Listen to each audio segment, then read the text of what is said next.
After missing out on nearly the entire Switch generation, Mega Evolution is completely back in the Pokémon zeitgeist. I don't have to tell you that Legends Z-A revolves around it entirely, and now that Pokémon Champions is fully embracing it too, it seems like it might actually be here to stay this time, even if I don't expect winds and waves to add new Megas or anything. But something that has surrounded the lore and the in-universe impact of Mega Evolutions ever since their inception is the possible dark truth behind it all. Are Mega Evolved Pokémon actually hurting? It's something that was often discussed during the 3DS days, but we are now more than a decade later, and various Switch games have given us a lot of new insight. But let me start by refreshing your memory, just so we're all on the same page. In Pokémon X and Y, Mega Evolution is described by Professor Sycamore as imparting a Pokémon with even greater power by allowing it to unleash hidden energy. More about that hidden energy later actually, there are some interesting developments there. In order to do this, you obviously need a Mega Stone and a Mega Ring, and a strong bond between trainer and Pokémon. It's a little unclear how serious we're supposed to take that last part though, and it is quite important. After all, the game mechanic Mega Evolution does not require a strong bond at all. Your Pokémon can be at maximum frustration power because they hate you and still Mega Evolve, so it's a bit up in the air how true it is. Especially when you then factor in the infamous Dex entries for many Mega Evolutions introduced in the Alola games.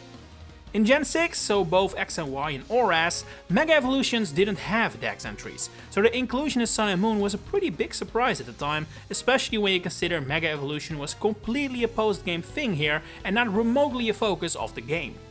It makes the fact that most of them are so bleak and dark stand out tremendously. Just a random assortment. According to the Alola games, Mega Houndoom's feet and tail are constantly melting, causing it immense pain, Mega Glalie is always annoyed because it can't eat, Mega Scizor can't retain its form for too long or its body starts melting, Mega Gyarados' body is under tremendous pressure and struggles to hold it, and Mega Sharpedo's Mega Evolution energy causes it sharp pain and suffering. So much for a strong bond between trainer and Pokémon. Now, why the Alola games opted for this route is something that has been speculated on for years. Some think it was in order to discourage players from using Mega Evolution and push them towards the new shiny Z moves, but I personally don't believe that for a second. Not only are you then greatly overestimating the effect of Dex entries, if Game Freak wanted to discourage using Megas, they could have just left them out, like they did in Sword and Shield. No, I think there are two possible reasons here, and they can also both be true. First of all, just taking a look at all the Dex entries in the Alola games makes abundantly clear that they're going for a different writing style here. Not only are the entries way more region focused, talking less about the general biology of the Pokémon and more so focusing on how they live in Alola and Alola only, there is also a generally darker tone to it.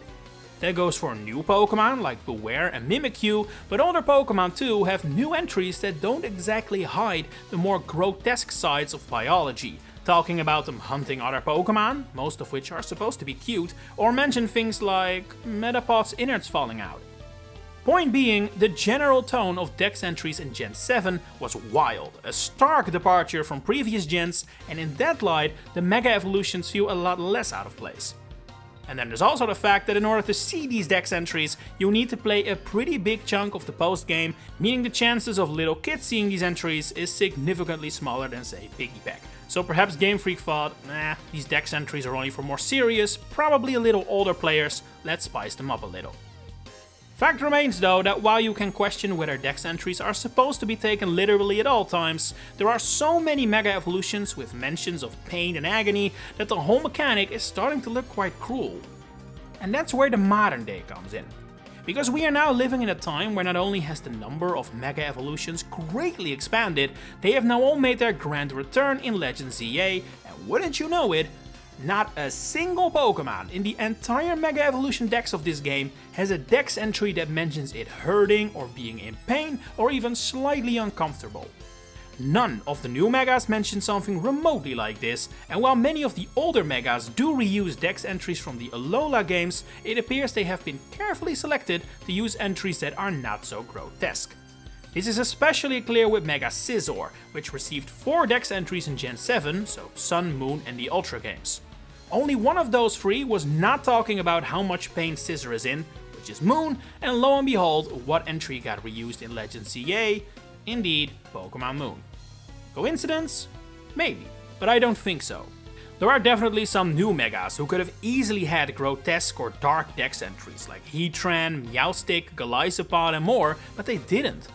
If there's anything negative in those Dex entries, it's targeted at the victim of the Mega Evolution's attack, not the Mega Evolved Pokemon itself. Like how Mega Malamar overrides people's memories and takes control of them, for example. Or how Mega Dragalge, shoots cancer. I don't know what other way to put this, but according to its Dex entry, its poison causes the regenerative abilities of cells to go wild, which is pretty much how cancer works. Okay, yeah, that's pretty dark, but it's not painful for Dragalge at least, and that's what we're talking about here. So does that then all mean that the information regarding Mega Evolutions as brought forward in Alola should just be ignored? After all, it doesn't really align with X and Y and ORAS before it, and it doesn't align with Legends Z-A after it, so should it then just be ignored? No, I don't think so. Because even though Legends Z-A goes back to the vibes of Mega Evolution as how a trainer can bring out a Pokemon's true power through pure friendship, there is more to the story. Cue Rogue Mega Evolutions, the massive boss battles we fight several times throughout the story of the base game as well as the DLC. These kinda harken back to the days of Alola. Not only are rampaging Mega Evolved Pokemon obviously a big danger to the residents of Lumio City, it is also confirmed several times over that Rogue Mega Evolution causes pain to the Pokemon in question, meaning that we are doing the right thing by defeating it. And this is where it gets interesting. Not only is this certainly the reason why the Dex entries were toned back. After all, it would be bizarre to save Pokemon from the painful Rogue Mega Evolution and then expose them to that ourselves. It also provides a possible in-universe explanation for the tone difference between Alola and Kalos/Hoenn. One core element of Rogue Mega Evolution and why it hurts so much is the complete absence of what are usually requirements. The bond with the trainer and especially the Keystone. And perhaps there lies the answer. After all, unlike Hoenn and Kalos, Alola is not a region that is too familiar or accustomed with Mega Evolution. The player's Keystone is a gift from Dexio, who is from Kalos. You can barely find any Mega Stones in Alola whatsoever, the vast majority of them are available through like codes and such, and not a single Alola native character uses a Mega Evolved Pokemon at all, not even in the post-game. And so, should it be the case that Alola at one point also suffered from Rogue Mega Evolved Pokemon, they would probably struggle a lot more to differentiate between the new unintended phenomenon and Mega Evolution as is practiced and encouraged in Kalos and Hoenn.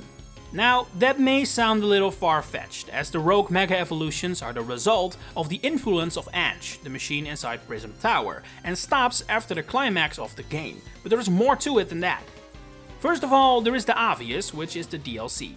It is never concretely explained why Rogue Mega Evolutions exist in hyperspace, but it doesn't feel remotely out of the realm of possibilities that perhaps hyperspace rifts also appeared in Alola at some point in time.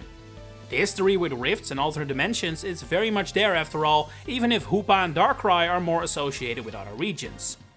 That doesn't apply to Zygarde though, who, prior to Legends Z-A, felt more like an Alolan Pokemon at times than a Kalosian one. It too now has its own Mega Evolution, which apparently doesn't cause it any pain, but does appear to be linked in some way to the Z moves of Alola, according to Lysander at least. While I won't dive super deep into what this connection may be, that is a topic for another day, it does show a connection between Mega Evolution and a Mega Evolved Pokemon, one that I might add is clearly of immense importance to the history and lore of Kalos, and Z moves, the local specialty of Alola. Whether that means the powers are related, I can't say, but for me, it does make clear that Alola 2 has some sort of history with Mega Evolution that goes beyond just the events of Sun and Moon and Dexio bringing a Mega Ring along. And knowing what we know now, I suspect it has something to do with Rogue Mega Evolution happening in Alola, which would completely explain why their understanding of Mega Evolution and how it affects Pokemon is totally different from what they know in Kalos and Hoenn. Now, with that settled, I can finally make true on that promise I made you earlier. We are gonna talk a bit about that hidden energy inside that is unleashed when Mega Evolving. You see, while the bond between Pokemon and Trainer is mostly story stuff and not really game relevant, this aspect of Mega Evolution definitely is, and even recent Megas abide by it. Thanks to Pokemon Champions, we now know Mega Glamora's ability, which is Adaptability. That's a very interesting choice when you think about it, because adaptability does more or less the same thing as terrestrialization does, at least if you terrestrialize into the same type you already were. It boosts your stab from 1.5 to 2 times. As such, looking at what Clamora is and how strongly its crystal body appears to be tied to the crystal seen everywhere that has to do with terrestrialization, it seems likely to me that what Clamora is doing here is tapping into the small amount of lingering terrestrializing powers deep within the crystals that make up its body. I don't think it is a coincidence at all that this mega form has an ability that ties into terrestrializing, let's put it that way. Another older example of this is Mega Aerodactyl, which ties the topics nicely together, since not only is it in severe pain due to the excess of power, it is also stated to have awakened dormant genes to bring back the sharp rocks that apparently, once upon a time, covered Aerodactyl fully. It's an interesting twist, implying that this is how Aerodactyl is supposed to look. This isn't really its mega form at all. Normal Aerodactyl is its mini form, I guess you could say. Keeping that in mind, Mega Salamence suddenly becomes quite interesting too. After all, in Scarlet and Violet we are introduced to Roaring Moon, a distant cousin of Salamence that strongly resembles Mega Salamence, down to the point it is referenced in his Dex entry in Violet. Would be nice if Z-A had returned the favor, but alas. Either way, if we follow the reading that Pokemon Scarlet's Paradox Pokemon are actually from the past, like the base game would lead you to believe, then it would stand to reason that Mega Salamence is actually doing pretty much the same thing as Mega Aerodactyl, awakening dormant genes to return to a form it once had. People in modern Hoenn just aren't familiar enough with the past to recognize it. However, due to the additions of the hidden treasure of Area 0, which strongly implies that Professor Sada's time machine didn't go back in time, but rather went to an alternate timeline, that theory looks a little weaker. It doesn't have to be off the table though, as it could just mean that crescent-like wings are a gene that Salamence's DNA carries around, but it is only awakened in this other timeline and during Mega Evolution, which then still provides a further look into how exactly Mega Evolving unleashes hidden powers. But at least we now know that Mega Salamence probably isn't in pain, like other Dex entries seem to suggest. But what do you think is the truth regarding the dark lore surrounding Mega Evolution? Share it in the comments below. If you enjoyed this video, please consider giving it a like, subscribing. If you really want to support me, you can now become a channel member to get all kinds of fun perks and help me keep bringing these videos to your doorstep every week. For now, thanks for watching and enjoy the rest of your day.